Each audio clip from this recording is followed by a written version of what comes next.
Politics now. The presidential race goes to New Hampshire today, where voters there have been hitting the polls for their primary. I honestly was not sure who I was going to go vote for up to the very minute. The swing state showed Donald Trump on the Republican side and Bernie Sanders on the Democratic side as the favorites heading into today. Hillary Clinton famously beat Barack Obama and took New Hampshire in 2008, but Sanders was ahead by double digits in the latest polls. Stephen Schmidt, also known as Dr. Politics, is a political science professor at Iowa State University. He joins us from Pierre, South Dakota this evening. Doctor, thank you very much for joining us. Thank you. How much importance to New Hampshire?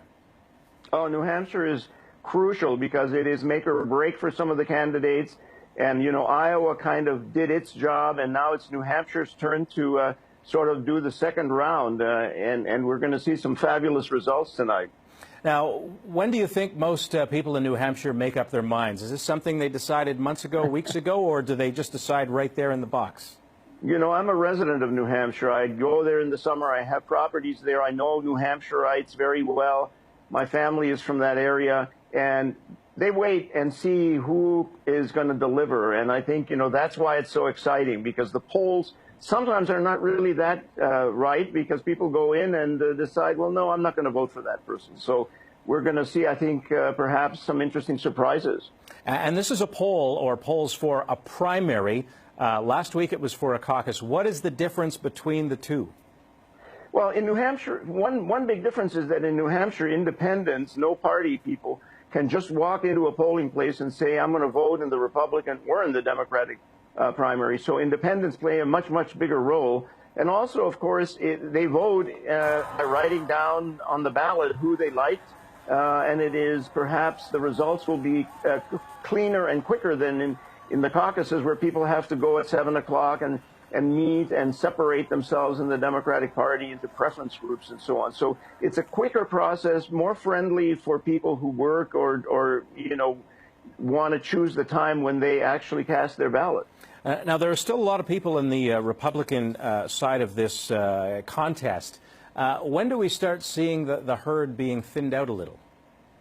You know, I think tonight we'll see probably a few candidates decide that they are just not connecting with voters, and they will hopefully drop out because the Republicans need to winnow their field. One of the problems is there's so much money in American politics now that some of the ones, especially the so-called establishment candidates, who are in the sort of 10 to 15 or 17 percentage points, they have a lot of money and they're not going to drop out. And I think that means that we can watch South Carolina and probably Nevada, which are the next ones, still have a relatively rich field. And so for the voters, it's wonderful because voters get to see these candidates.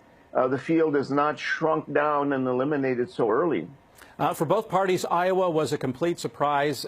Nobody thought the Republicans would end the way it did, and the 50-50 split with the Democrats. For this race, what are you predicting? Well, I think Donald Trump has to win this. He's going to win it. His numbers are huge. There's no way, I think, that he won't.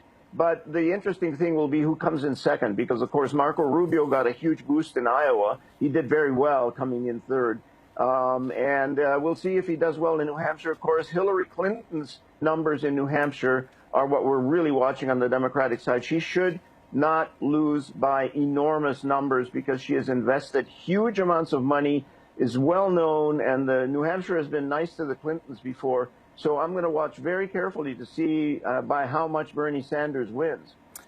Always good to check in with the Dr. Stephen Schmidt, political science professor at Iowa State University. Thank you very much.